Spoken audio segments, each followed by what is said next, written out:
लुडियां ना पाया कर, लुडियां ना पाया कर, ना जश्न मनाया कर। वीरा अपनाया कर तू तरीका हुजूर दा, वीरा अपनाया कर तरीका हुजूर दा। सब सोने नालों सोना, सब सोने नालों सोना, मुखड़ा हुजूर दा सब सोने नालों सोना। आऊज़ु बिल्लाहि मिनश शैतानिर रजीम, बिस्मिल्लाहिर्रहमानिर्रहीम। नाज़रीन इकराम, अल्हम्दुलिल्लाह हम एक नए मेहमान के साथ आपकी खिदमत में हाज़िर हैं। अल्हम्दुलिल्लाह हमारे साथ जमात अहले हदीस के मारूफ आलिम दीन और हमारे ज़िला कसूर की आन शान और शाम कोट नो ज़िला कसूर के हीरे ख़तीब हज़रत मौलाना कारी मोहम्मद रफ़ीक तैर साहब अल्हम्दुलिल्लाह हमारे साथ मौजूद हैं। तो इनके साथ इंशाअल्लाह हम बातचीत करते हैं और इनकी ज़ाती ज़िंदगी के हवाले से आपके सामने सारी बातें रखते हैं। तो इंशाअल्लाह आपने एंड तक वीडियो को देखना है ताकि आप भी उलमाए कराम की ज़िंदगी, उनकी ज़िंदगी की मुश्किलात और ये सारे मामला जो है ना आप महसूस कर सकें कि किस तरह ये हम तक अल्लाह का दीन सुना पहुँचाते हैं। तो आए हम इंशाअल्लाह कार साहब से बातचीत शुरू करते हैं। अस्सलाम वालेकुम। वालेकुम अस्सलाम व रहमतुल्लाहि व बरकातुहू। अच्छा कार साहब, पंजाबी या उर्दू? दोनों ही बात हो सकती है, कोई बात नहीं। पंजाबी में बात करूँगा, उर्दू में बात कर सकता हूँ। अच्छा, सब तो पहले तो तुसी अपना तारफ कराओ कि तुसी केड़ी जगह ते पैदा होए, किस ज़िले दे विच पैदा होए, क्या तुसी इत्थों दे आबाई जे, और अगर तुसी कितो मतलब बाहर दे इलाके तो जे ते तां साडे नाज़रीन तक पहुँचाओ, क्योंकि काफ़ी लोग माशाल्लाह तुहाडे यूट्यूब ते बयानात भी सुनदे ने। ते सानू ज़ाती ज़िंदगी दे हवाले दे नाल थोड़ा दसो कि तुसी कित्थे पैदा होए और उस तो बाद कि तुसी तालीम कित्थे हासिल कीती। नहमदुहु व नसल्ली अला रसूलिल करीम, अम्मा बाद, फ़अऊज़ु बिल्लाहि मिनश शैतानिर रजीम, बिस्मिल्लाहिर रहमानिर रहीम। अल्हम्दुलिल्लाह मैं जी सन 1972 के अंदर आमदपुर हवेली गठिया वाली जो कि ज़िला कसूर के अंदर ही है, राजा जंग के बिल्कुल करीब है, उत्थे मैं पैदा होया।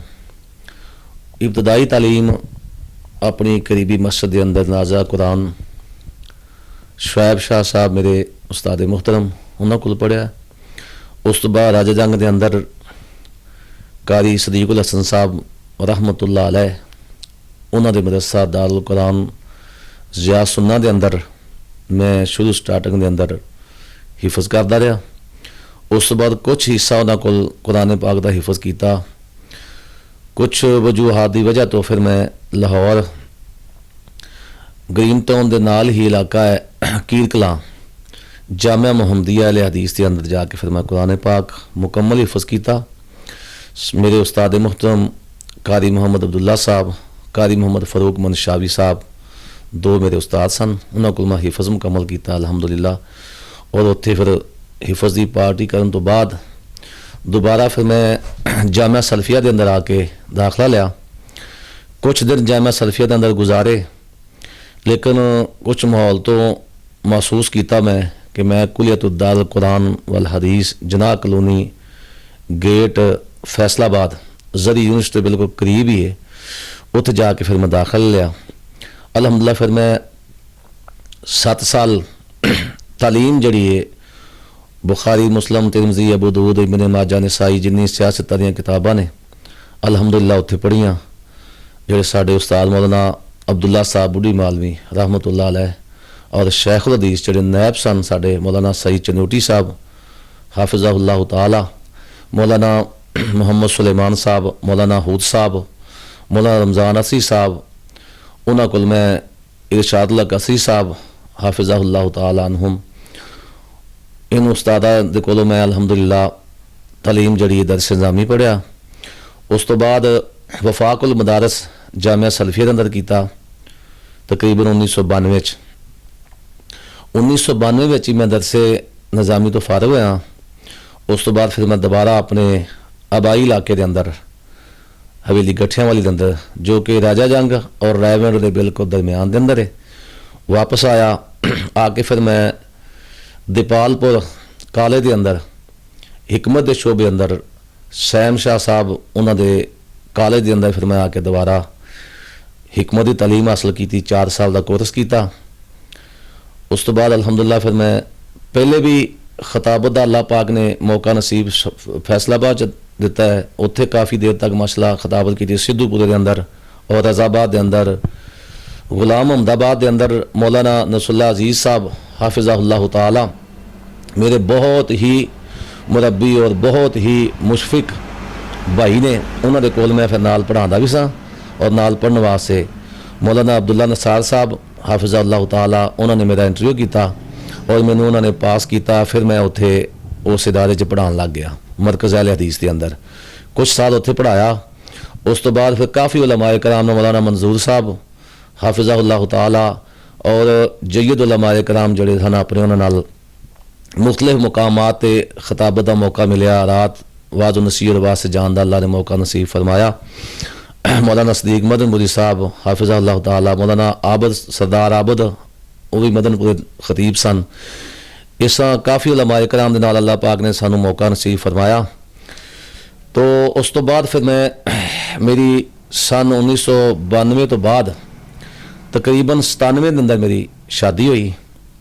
मौलाना मोहम्मद रमज़ान शाकिर साहब हाफिज़हुल्लाह ताला साडे बुजुर्ग उलमाए दीन विच शुमार हुंदे ने शामकोट के अंदर जिस जगह ते तुसी तशरीफ फरमा जे ते तुसी तशरीफ ले आयो। एक मिनट मैं थोड़ी गल टोकन डा क्योंकि जो तुसी नवे नवे इधर आए सी ना ते यही हर पासे तासर सी कि ये तो सानू अज पता लगा कि माशाल्लाह कि तुसी जिला कसूर च पैदा होए। काफ़ी ज़्यादा लोगों ने मतलब कि ये गल कीती हुई सी कि जी फैसलाबाद तो आए ने वैसे वे तो जड़ा ना तुहानू पुछया सी भी ताकि आपदा तारफ करा दो लोगों तक जड़ा ना सही गल पहुँच सके इंशाल्लाह।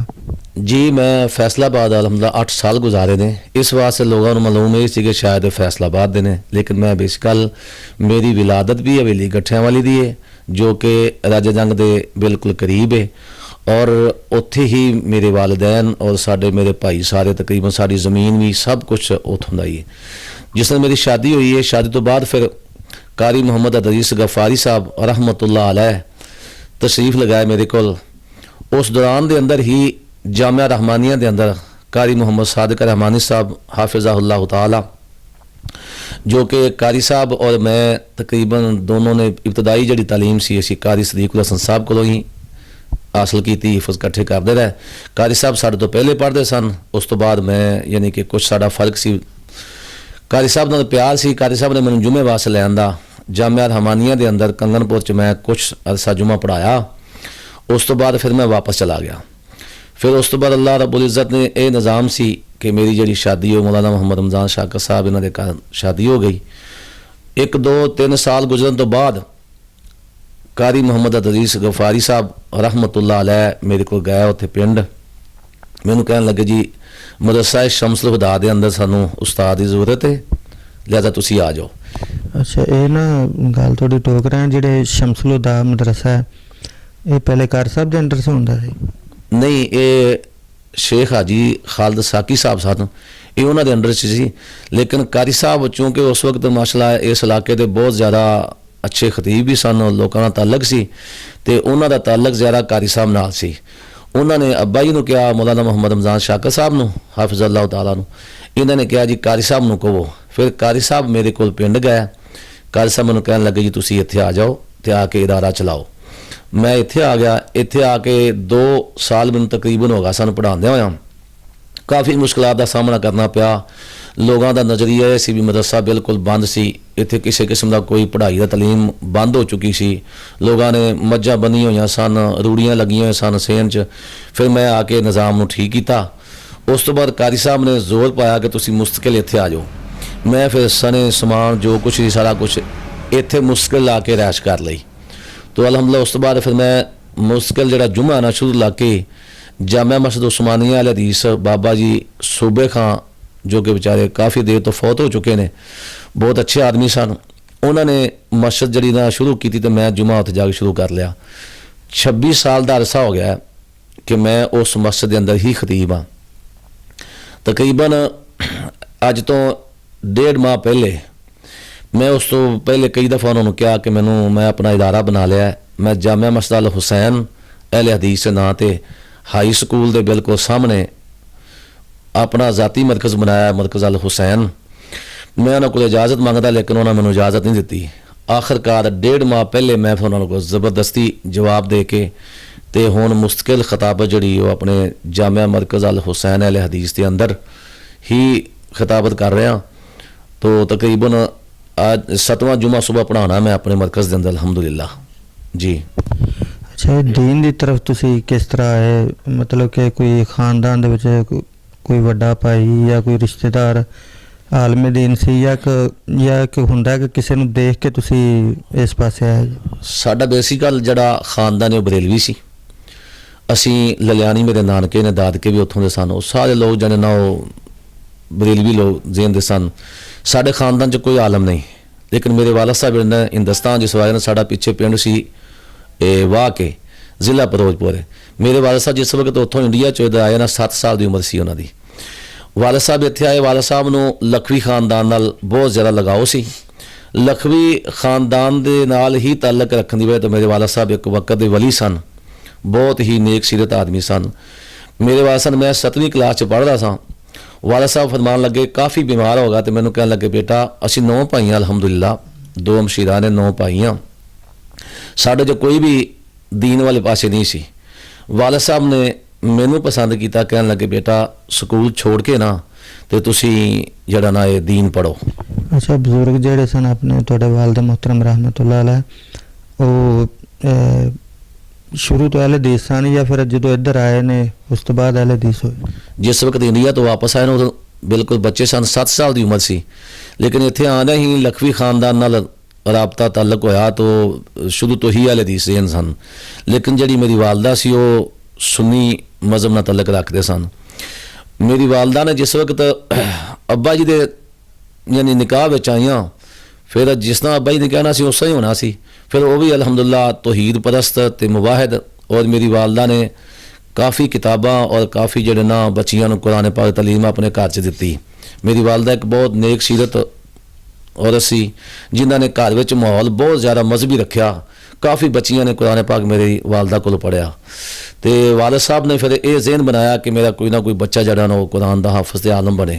वालिद साहब ने सारे बच्चों चों मैनूं चुनिया। जिस वालिद साहब ने मैनूं कहा मैं उत्थे ही बस्ता रख दिता तो उस दिन तो ही मैं फिर दाल अपना इत्थे राजा जंग मदरसे में चला गया। कारी सदीकुल हसन साहब की मुहब्बत शफकत दे ज़ेरे साया मैं फिर पढ़िया अल्हम्दुलिल्लाह, इत्थों मैं तलीम शुरू की थी जी। अच्छा, माशाअल्लाह। एक मतलब कि तुहाडा ओरिजिनल जिहड़ा हैगा मतलब कि दीन दे नाल ताल्लुक है।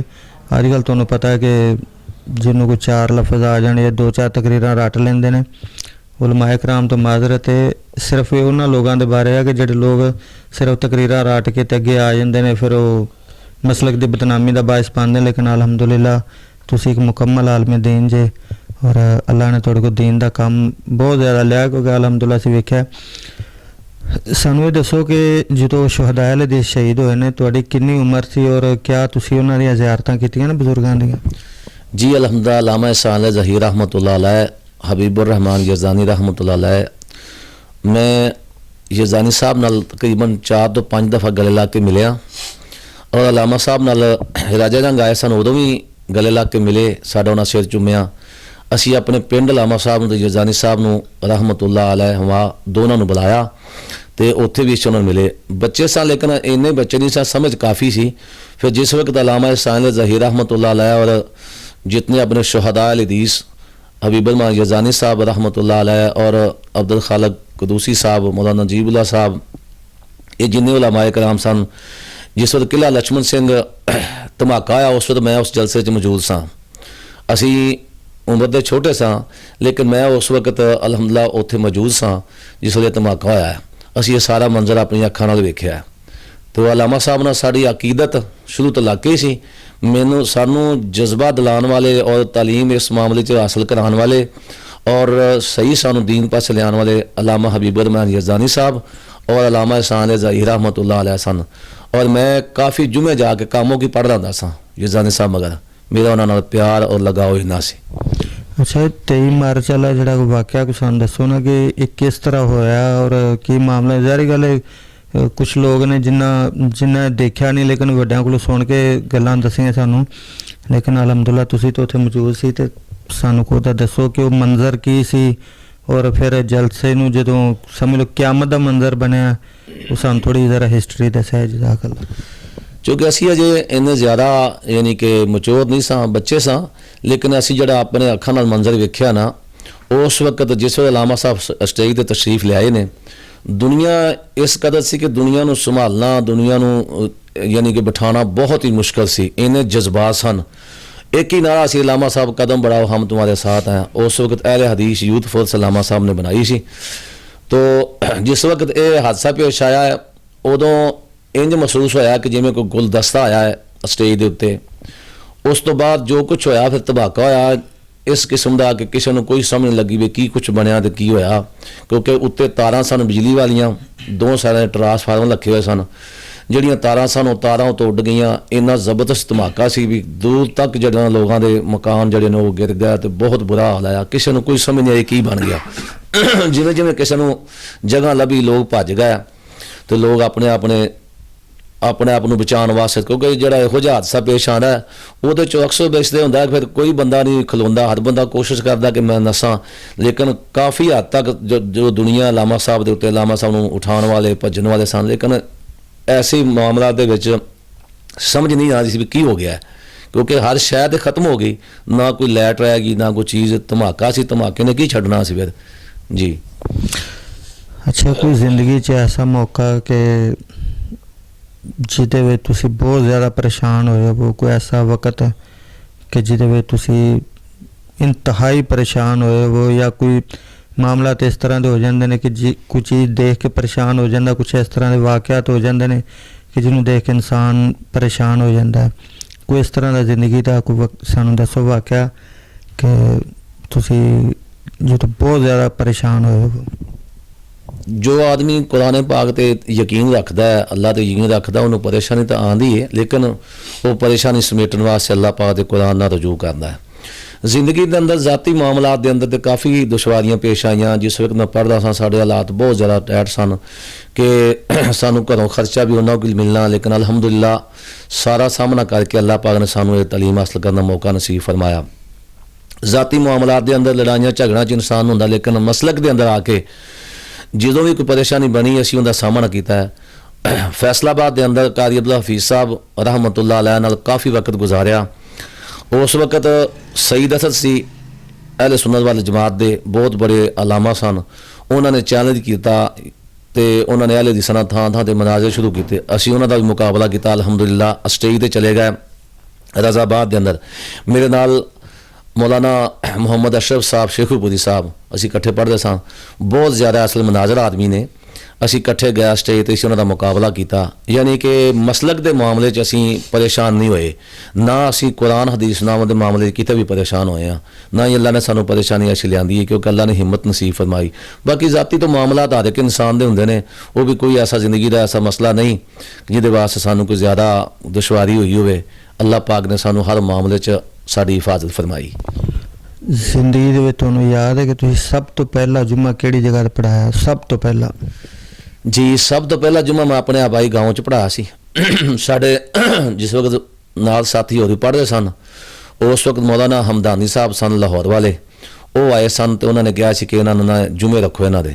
ਪਹਿਲਾ ਜੁਮਾ ਮੈਂ ਆਪਣੇ ਗਾਉਂ 'ਚ ਪੜ੍ਹਾਇਆ ਰਹਿਮਤੁल्लाह ਅਲਮੀਨ ਕਿਤਾਬ ਦੇ ਉੱਤੋਂ ਵੇਖ ਕੇ। ਈਸਾਈ ਕੀ ਹੈ ਤੇ ਮੁਸਲਮਾਨ ਕੀ ਹੈ, ਇਹ ਮੇਰਾ ਉਸ ਵਕਤ ਮੌਜੂ ਸੀ। ਉਸ ਤੋਂ ਬਾਅਦ ਫਿਰ ਅਲਹਮਦੁਲਿਲਾ ਫੈਸਲਾਬਾਦ ਸਿੱਧੂਪੁਰੇ ਦੇ ਅੰਦਰ ਮੈਂ ਖਤੀਬ ਲੱਗ ਗਿਆ। ਉਸ ਵਕਤ ਮੈਂ ਅਲਾਮਾ ਜ਼ਿਆਉਲ ਕਾਸਮੀ ਸਾਹਿਬ ਸਨ, ਉਹਨਾਂ ਦੀ ਤਕਰੀਬਨ ਨਕਲ 'ਤੇ ਬੋਲਦਾ ਸਾਂ ਅਤੇ ਲੋਕ ਕਹਿੰਦੇ ਸੀ ਵੀ ਇਹ ਰਫੀਕ ਜਿਹੜਾ ਨਾ ਇਹ ਕਾਸਮੀ ਹੈ, ਦੂਸਰਾ ਕਾਸਮੀ ਹੈ। ਨਕਲ ਪੂਰੀ ਉਤਾਰਦਾ ਸਾਂ। ਲੇਕਿਨ ਜਿਸ ਵਕਤ ਫਿਰ ਉਹ ਸ਼ਹੀਦ ਹੋ ਗਿਆ, ਆਪਣਾ ਫੌਤ ਹੋ ਗਿਆ, ਉਸ ਤੋਂ ਬਾਅਦ ਮੈਂ ਫੈਸਲਾਬਾਦ ਛੱਡ ਗਿਆ। ਫਿਰ ਮੈਂ ਕਾਰੀ ਖਾਲਦ ਮੁਜੈਦ ਸਾਹਿਬ ਮੇਰੇ ਬਹੁਤ ਪਿਆਰੇ ਤੇ ਲਾਡਲੇ ਦੋਸਤ ਨੇ। ਉਹਨਾਂ ਦੀ ਆਵਾਜ਼ ਤੇ ਮੈਂ ਕਾਫੀ ਜਿਹੜਾ ਮੈਨੂੰ ਅਬੂਰ ਹਾਸਲ ਸੀ, ਲੇਕਿਨ ਫਿਰ ਜਿਸ ਮੈਂ ਖਿਤਾਬਤ ਦੇ ਮੈਦਾਨ 'ਚ ਆਇਆ ਅਲਹਮਦੁਲਿਲਾ, ਫਿਰ ਮੈਂ ਆਪਣੀ ਆਵਾਜ਼ ਜਿਹੜੀ ਉਹਦੇ ਤੇ ਹੀ ਖਿਤਾਬਤ ਕੀਤੀ ਹੈ, ਫਿਰ ਮੈਂ ਕਿਸੇ ਦੀ ਨਕਲ ਨਹੀਂ ਉਤਾਰੀ। ਤੇ ਸਭ ਤੋਂ ਪਹਿਲਾਂ ਜ਼ਿੰਦਗੀ ਦਾ ਬਿਆਨ ਉਹ ਕਿਹੜੀ ਜਗ੍ਹਾ ਤੇ ਕੀਤਾ? ਸਭ ਤੋਂ ਪਹਿਲਾਂ ਜ਼ਿੰਦਗੀ ਦਾ ਬਿਆਨ ਆਪਣੇ ਆਬਾਈ ਪਿੰਡ 'ਚ ਹੀ। ਮੇਰੇ ਵਾਲਾ ਸਾਹਿਬ ਨੇ ਮੈਨੂੰ ਕਿਹਾ ਜੀ ਬੇਟਾ ਤੂੰ ਜੁਮਾ ਪੜ੍ਹਾਉਣਾ ਹੈ। ਮੈਂ ਸੰਗਦਾ ਸਾਬਾ ਜੀ ਮੈਂ ਜੁਮਾ ਕਿਵੇਂ ਪੜ੍ਹਾ ਸਕਣਾ, ਇਹ ਤਾਂ ਬੜਾ ਔਖਾ ਕੰਮ ਹੈ। ਆਖਣ ਲੱਗੇ ਨਹੀਂ ਬੇਟਾ ਤੂੰ ਪੜ੍ਹਾਉਣਾ ਹੈ। ਅਲਹਮਦੁਲਿਲਾ ਮੈਂ ਫਿਰ ਰਹਿਮਤੁਲ ਲਿਲ ਆਲਮੀਨ ਕਿਤਾਬ ਲਿਆ ਕੇ ਨਾ ਜੀ ਤੇ ਅੱਗੇ ਰੱਖ ਕੇ ਸਟੇਜ ਤੇ ਮੇਰੇ ਉਸਤਾਦ ਵੀ ਸਾਹਮਣੇ ਸਨ, ਆਪਣਾ ਸੈਯਦ ਸ਼ੁਐਬ ਸ਼ਾਹ ਸਾਹਿਬ ਤੇ ਮੇਰੇ ਵਾਲਾ ਸਾਹਿਬ ਵੀ ਸਾਹਮਣੇ ਬੈਠੇ ਸਨ, ਔਰ ਸਾਡੇ ਰਮਜ਼ਾਨ ਲੰਬਰਦਾਰ ਸਾਹਿਬ ਸਨ ਪਿੰਡ ਦੇ, ਬਹੁਤ ਹੀ ਅੱਛੇ ਆਦਮੀ ਸਨ ਉਹ ਵੀ। ਇਹ ਸਾਰੇ ਬਜ਼ੁਰਗ ਮੇਰੇ ਸਾਹਮਣੇ ਬੈਠੇ ਹੋਏ ਸਨ ਤੇ ਮੈਂ ਪਹਿਲਾ ਜੁਮਾ ਉੱਥੇ ਪੜ੍ਹਾਇਆ ਸੀ। ਮਾਸ਼ਾਅੱਲਾ, ਅੱਲਾਹ ਤੁਹਾਨੂੰ ਸਿਹਤ ਵਾਲੀ ਲੰਬੀ ਜ਼ਿੰਦਗੀ ਦੇਵੇ। ਬਹੁਤ ਅੱਛੀਆਂ ਤੁਸੀਂ ਸਾਨੂੰ ਗੱਲਾਂ ਸੁਣਾਈਆਂ ਔਰ ਜ਼ਿੰਦਗੀ ਦੇ ਹਵਾਲੇ ਦੇ ਨਾਲ ਜਿਹੜਾ ਤੁਸੀਂ ਸਾਨੂੰ ਦੱਸਿਆ ਅਲਹਮਦੁਲਿਲਾ। ਅਤੇ ਸਾਨੂੰ ਹੁਣ ਜਿਹੜਾ ਨਾ ਕਾਰੀ ਖਾਲਦ ਮੁਜੈਦ ਸਾਹਿਬ ਦੀ ਤਰਜ਼ ਦੇ ਵਿੱਚ ਜਿਹੜਾ ਨਾ ਕੋਈ ਇੱਕ ਦੋ ਅਸ਼ਾਰ ਸੁਣਾ ਦਿਓ, ਫਿਰ ਤੁਸੀਂ ਆਪਦੀ ਤਰਜ਼ ਦੇ ਵਿੱਚ ਵੀ ਇਨਸ਼ਾਅੱਲਾ ਸੁਣਾਉਣੇ ਨੇ।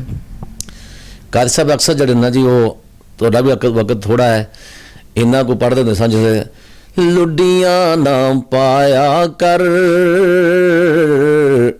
ਲੁੱਡੀਆਂ ਨਾ ਪਾਇਆ ਕਰ, ਨਾ ਜਸ਼ਨ ਮਨਾਇਆ ਕਰ, ਵੀਰਾ ਅਪਨਾਇਆ ਕਰ ਤੂੰ ਤਰੀਕਾ ਹੁਜ਼ੂਰ ਦਾ, ਵੀਰਾ ਅਪਨਾਇਆ ਕਰ ਤਰੀਕਾ ਹੁਜ਼ੂਰ ਦਾ, ਸਭ ਸੋਹਣਿਆਂ ਨਾਲੋਂ ਸੋਹਣਾ, ਸਭ ਸੋਹਣਿਆਂ ਨਾਲੋਂ ਸੋਹਣਾ, ਮੁਖੜਾ ਹੁਜ਼ੂਰ ਦਾ, ਸਭ ਸੋਹਣਿਆਂ ਨਾਲੋਂ ਸੋਹਣਾ। ਮਾਸ਼ਾਅੱਲਾ, ਤੇ ਹੁਣ ਆਪਦੀ ਆਵਾਜ਼ ਦੇ ਵਿੱਚ ਵੀ ਆਪਣੀ ਆਵਾਜ਼ ਵਿੱਚ ਤਾਂ ਜੀ ਮਾਸ਼ਾਅੱਲਾ ਅਲਹਮਦੁਲਿਲਾ ਮੈਂ ਹੁਣ ਵੀ ਜਿਹੜੀ ਵੀ ਕੋਈ ਨਾਦ ਕਿਸੇ ਕਿਸਮ ਦੀ ਵੀ ਨਾਦ ਸਾਹਮਣੇ ਆਵੇ ਤੇ ਮੈਂ ਅਲਹਮਦੁਲਿਲਾ ਉਹਦੀ ਨਕਲ ਤੇ ਵੀ ਨਾਦ ਪੜ੍ਹ ਲੈਂਦਾ, ਔਰ ਮੈਂ ਸ਼ਾਇਰ ਵੀ ਰਿਹਾ, ਨਾ ਤਾਂ ਲਿਖਦਾ ਵੀ ਰਿਹਾ, ਨਾ ਤਾਂ ਪੜ੍ਹਦਾ ਵੀ ਰਿਹਾ ਅਲਹਮਦੁਲਿਲਾ। ਤੋ ਆਪਣੀ ਜਿਹੜੀ ਆਵਾਜ਼ ਵਿੱਚ ਮੈਂ ਅਲਹਮਦੁਲਿਲਾ ਜਿਸ ਅੰਦਾਜ਼ ਮੌਲਾਨਾ ਸਮਸਾਮ ਸਾਹਿਬ ਦੀ ਨਾਦ ਪੜ੍ਹਨੀ ਹੋਈ ਜਾਂ ਕੋਈ ਜਿਸ ਤਰ੍ਹਾਂ ਕਿ ਉਹ ਅੱਲਾ ਮੁੱਦਤ ਗੁਜ਼ਰ ਗਈ ਸਿੱਖਦਿਆਂ ਨੂੰ, ਅੱਲਾ ਮੁੱਦਤ ਗੁਜ਼ਰ ਗਈ ਸਿੱਖਦਿਆਂ ਨੂੰ, ਜੋਗੀ ਸਾਂਗ ਬਣਾਉਣ ਨੂੰ ਜੀ ਕਰਦਾ, ਤੇਰੇ ਘਰ ਦੇ ਦਵਾਲੇ ਨਸ ਨਸ ਕੇ ਮੇਰਾ ਫੇਰੀਆਂ ਪਾਣ ਨੂੰ ਜੀ ਕਰਦਾ। ਮਾਸ਼ਾਅੱਲਾ ਮਾਸ਼ਾਅੱਲਾ, ਅੱਲਾਹ ਤੁਹਾਨੂੰ ਸਲਾਮਤ ਰੱਖੇ। ਐਂਡ ਤੇ ਕੋਈ ਨੌਜਵਾਨ ਖਤੀਬਾਂ ਵਾਸਤੇ ਔਰ ਸਾਡੀਆਂ ਜਿਹੜੀਆਂ ਜਮਾਤਾਂ ਨੇ ਕਿਸੇ ਦੇ ਮੁਖਾਲਫ ਨਹੀਂ ਬਿਆਨ, ਲੇਕਿਨ ਕੋਈ ਇੱਕ ਨਸੀਹਤ ਜੋ ਹੋ ਸਕਦਾ ਹੈ ਕਿ ਕਿਸੇ ਦੇ ਦਿਲ ਦੇ ਵਿੱਚ ਸਾਡੀ ਗੱਲ ਬੈਠ ਜਾਏ, ਉਹਦੇ ਤੇ ਅਮਲ ਕਰੇ, ਕੋਈ ਖਤੀਬ, ਕੋਈ ਲੀਡਰ, ਕੋਈ ਇਸ ਤਰ੍ਹਾਂ ਦਾ ਕੋਈ ਅੱਛਾ ਜਿਹਾ ਪੈਗਾਮ। ਸਭ ਤੋਂ ਜੋ ਅੱਛਾ ਪੈਗਾਮ ਉਹ ਹੀ ਹੈ ਕਿ ਮੈਂ ਨੌਜਵਾਨ ਖੁਤਬਾ ਹਜ਼ਰਾਤ ਨੂੰ ਇਹ ਮੈਸੇਜ ਦੇਵਾਂਗਾ ਕਿ ਲਾਲਚ ਛੱਡ ਕੇ ਨਾ, ਲਾਲਚ ਤੋਂ ਬਗੈਰ ਅੱਲਾ ਦੇ ਦੀਨ ਦੀ ਤਬਲੀਗ ਕਰੋ। ਰਿਜ਼ਕ ਅੱਲਾ ਪਾਕ ਕੋਲ ਕੇ ਹੁਵਰ ਰਜ਼ਾਕ ਜ਼ੁਲ ਕੁਵ੍ਵਤਿਲ ਮਤੀਨ, ਰਿਜ਼ਕ ਦੇਣ ਵਾਲਾ ਮੇਰਾ ਅੱਲਾ ਹੈ। ਇਸ ਦੇ ਨਾਲ ਨਾਲ ਇਸਲਾਹੀ ਤਕਰੀਰਾਂ ਮੁਹੱਬਤ ਵਾਲੀਆਂ, ਪਿਆਰ ਵਾਲੀਆਂ ਇਸ ਵਕਤ ਸਾਨੂੰ ਇਸ ਚੀਜ਼ ਦੀ ਬਹੁਤ ਜ਼ਿਆਦਾ ਜ਼ਰੂਰਤ ਹੈ ਕਿ ਅਸੀਂ ਲੋਕਾਂ ਨੂੰ ਇਕੱਠਿਆਂ ਕਰੀਏ, ਬਜਾਏ ਇਸ ਤੇ ਕਿ ਅਸੀਂ ਇਖਤਲਾਫਾਤੀ ਮਸਾਇਲ ਬਿਆਨ ਕਰਕੇ ਸਟੇਜਾਂ ਤੇ ਬੜਾ ਕੁਝ ਹੋ ਚੁੱਕਿਆ ਹੈ। ਲੋਕ ਨਮਾਜ਼ ਤੋਂ ਦੂਰ ਹੋ ਗਏ ਨੇ, ਕੁਰਾਨ ਤੋਂ ਦੂਰ ਹੋ ਗਏ, ਇਸ ਵਜ੍ਹਾ ਤੋਂ ਕਿ ਅਸੀਂ ਲੋਕ ਇਖਤਲਾਫਾਤ ਦੇ ਮਸਾਇਲ ਕਰ ਕਰਕੇ ਲੋਕਾਂ ਨੂੰ ਦੂਰ ਕੀਤੀ ਜਾ ਰਹੇ ਹਾਂ। ਮੈਂ ਨੌਜਵਾਨ ਖਤੀਬਾਂ ਨੂੰ ਕਹਾਂਗਾ ਵੀ ਜਿੱਥੇ ਵੀ ਜਾਓ ਤੇ ਅੱਲਾ ਤੇ ਅੱਲਾ ਦੇ ਰਸੂਲ ਦੀ ਗੱਲ ਸੁਣਾਓ, ਕੁਰਾਨ ਹਦੀਸ ਖਾਲਸ ਬਿਆਨ ਕਰੋ, ਆਪਣੀਆਂ ਤਕਰੀਰਾਂ ਦੇ ਕੁਰਾਨ ਦੀਆਂ ਆਯਾਤ ਜ਼ਿਆਦਾ ਪੜ੍ਹਿਆ ਕਰੋ, ਅਹਾਦੀਸ ਜ਼ਿਆਦਾ ਪੜ੍ਹਿਆ ਕਰੋ, ਲੋਕਾਂ ਨੂੰ ਨਸੀਹਤ ਨਮਾਜ਼ ਦੀ, ਕੁਰਾਨ ਦੀ, ਵਾਲਿदैन ਦੀ, ਆਪਣੇ ਬੜੇ ਦਾ ਅਦਬ, ਛੋਟੇ ਨਾਲ ਪਿਆਰ ਔਰ ਮੁਹੱਬਤ, ਇਹ ਸਾਨੂੰ ਇਸ ਵਕਤ ਬਹੁਤ ਹੀ ਅਸ਼ਦ ਜ਼ਰੂਰਤ ਹੈ। ਅਗਰ ਅਸੀਂ ਇਹ ਕਰਾਂਗੇ ਯਕੀਨਨ ਸਾਡੀਆਂ ਮਸਤਾਂ ਦੇ ਅੰਦਰ ਰੌਣਕ ਹੋ ਜਾਏਗੀ। ਮਾਸ਼ਾਅੱਲਾ ਨਾਜ਼ਰੀਨ, ਠੰਡ ਇਸ ਟਾਈਮ ਇੰਨੀ ਪੈ ਰਹੀ ਹੈ ਕਿ ਅਸੀਂ ਦੋਵੇਂ ਬੰਦੇ ਕੰਬਦੇ ਪਏ ਹਾਂ, ਔਰ ਮਾਸ਼ਾਅੱਲਾ ਭਾਈ ਮੁਹੰਮਦ ਅਲੀ ਯਜ਼ਦਾਨੀ ਸਾਹਿਬ ਵੀ ਜਿਹੜਾ ਨਾ ਸਰਦੀ ਦੇ ਨਾਲ ਉਹਨਾਂ ਦਾ ਵੀ ਇਹ ਹਾਲ ਹੈ।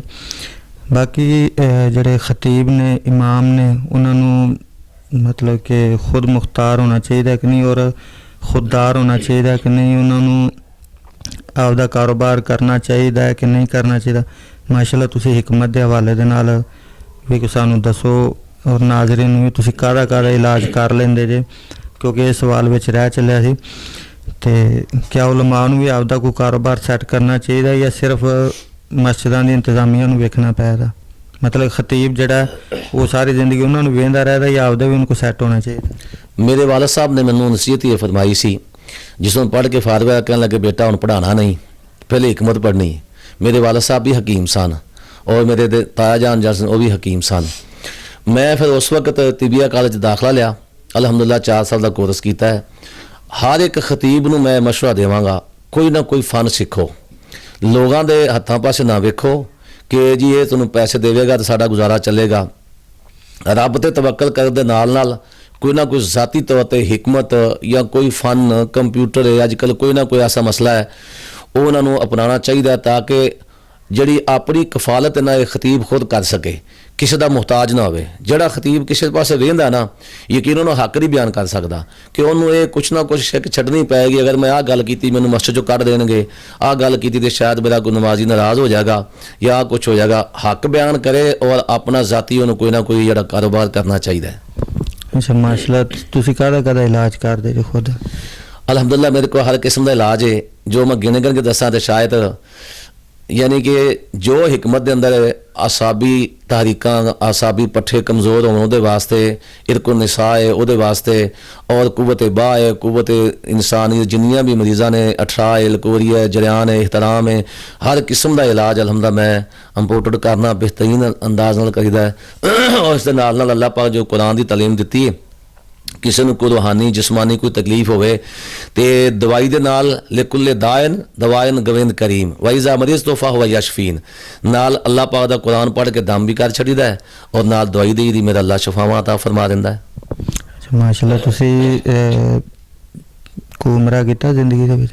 ਅਲਹਮਦੁਲਿਲਾ ਜੀ, ਮੈਂ 3 ਦਫਾ ਅੱਲਾਹ ਪਾਕ ਨੇ ਮੈਨੂੰ ਸਆਦਤ ਨਸੀਬ ਫਰਮਾਈ ਔਰ ਉੱਥੇ ਜਾ ਕੇ ਜਿਹੜੇ ਫਿਰ ਤੁਹਾਨੂੰ ਪਤਾ ਉਮਰੇ 2 4 3 ਤੇ ਹੋ ਹੀ ਜਾਂਦੇ ਨੇ, ਉਹ ਵੀ ਕੀਤੇ ਨੇ। ਮੈਂ 3 ਦਫਾ ਗਿਆ। ਹੁਣ ਮਾਸ਼ਾਅੱਲਾ ਅਲਹਮਦੁਲਿਲਾ ਇਸ ਦਫਾ ਪਹਿਲੇ ਮੈਂ ਆਪਣੇ ਬਜ਼ੁਰਗ ਨਾਲ ਯਾਨੀ ਕਿ ਮੌਲਾਨਾ ਮੁਹੰਮਦ ਰਮਜ਼ਾਨ ਸ਼ਾਕਰ ਸਾਹਿਬ ਨਾਲ 2 ਦਫਾ ਮਾਹ ਰਮਜ਼ਾਨ 'ਚ ਗਏ ਹਾਂ। ਉਸ ਤੋਂ ਬਾਅਦ ਫਿਰ ਅੱਲਾਹ ਪਾਕ ਨੇ ਤੌਫੀਕ ਦਿੱਤੀ, ਇਸ ਦਫਾ ਮੈਂ ਹੁਣ ਮੈਨੂੰ ਤਕਰੀਬਨ ਆਏ ਨੂੰ 2-2.5 ਮਹੀਨੇ ਹੋ ਗਏ ਨੇ ਤੇ ਮੈਂ ਇਕੱਲਾ ਹੀ ਗਿਆ ਸਾਂ। ਉੱਥੇ ਮਾਸ਼ਾਅੱਲਾ ਮੌਲਾਨਾ ਕਾਰੀ यासिन बलोच साहब हाफिज़हुल्लाह ताला मुलाकात हुई। मौलाना कारी हारून यासर साहब जो मेरे बहुत दिल ते जिगर ने, मेरी जान ने, उन्होंने मेरा बहुत ज़ाती प्यार है, वो सानू उत्थे मिले सन। कारी खालिद मुजाहिद साहब गए सन और मौलाना यूसुफ पसूरी साहब गए सन। काफ़ी उलमा अल्हम्दुलिल्लाह अल्लाह ने मुलाकात भी कराई। तो मौलाना मंजूर साहब भी, शेर पंजाब साहब भी गए सन। तो मैं अल्हम्दुलिल्लाह हुण भी उमरा करके आया, तकरीबन मैनू 2 ਤੋਂ 2.5 माह हो गए अल्हम्दुलिल्लाह। 3 दफ़ा अल्लाह पाक ने मैनू अपने घर च उत्थे बुलाया है और 3 दफ़ा माशाअल्लाह उमरे ते मैं गया अल्हम्दुलिल्लाह। माशाअल्लाह, ताज़ा जी जे साडे वास्ते भी दुआ कर दो, असीं दोवें बंदे अल्लाह दा घर वे। मैं जी सारे वास्ते दुआ करना, खसूसन तुहाडे वास्ते कि तुसीं माशाअल्लाह ये उस शख्सियत दे बेटे जे जिन्हां दा नाम मैं लवां ते मेरे अखां चों आंसू आ जांदे ने। इन्ने मुशफिक ते शफीक साडे भाई सन मौलाना हबीब उर रहमान यज़दानी साहब। उन्हां दी माशाअल्लाह यकीनन बात है कि उन्हां दी निस्बत भी मौलाना अलामा हबीब उर रहमान यज़दानी साहब नाल सी, उन्हां दे शागिर्द सन। उन्हां ने माशाअल्लाह 26 ਤੋਂ 27 साल ਦਾ अरसा मुहम्मदी मस्जिद के अंदर जो कि अपने शामकोट के अंदर इत्थे उन्होंने माशाअल्लाह खिताबत की थी। जदों उन्हें आना साढ़े को इत्थे बिंद सन, बहुत ज़्यादा प्यार सी उन्हां नाल। खसूसन मेरे बुजुर्ग मौलाना मुहम्मद रमज़ान शाकर साहब हाफिज़हुल्लाह ताला नाल वो तो उन्होंने अपना बाप मानते सन। तो अब्बा जी ने जिसले उन्होंने बुलाना कहना पुत्र इत्थे बह जा मेरे को, नसीहतां फरमानियां। बहुत ही अच्छे खतीब सन ते बहुत ही प्यारे सन। अल्लाह पाक उन्होंने जन्नतुल फिरदौस जगह नसीब फरमाए। तो तुसीं ते माशाअल्लाह उन्होंने लखते जिगर जे। तो मैं तुहाडे वास्ते खसूसी दुआ करना कि अल्लाह पाक तुहानूं इस्तकामत नसीब फरमाए। अल्लाह तुहानूं बार बार दोनों मेरे वीरां नूं अपने घर बैतुल्लाह की ज़ियारत नसीब फरमाए, सोने पाक मेरे रोज़े ते हाज़िर नसीब फरमाए। और खसूसन अल्लाह पाक साडे मुहतरम साडे भाई मौलाना हबीब उर रहमान यज़दानी साहब तुहाडे वालिद मुहतरम अल्लाह पाक जन्नतुल फिरदौस आला इल्लीन च जगह नसीब फरमाए। आमीन आमीन। जज़ाकल्लाह, अल्लाह तुम सलामत रखे। अस्सलाम वालेकुम।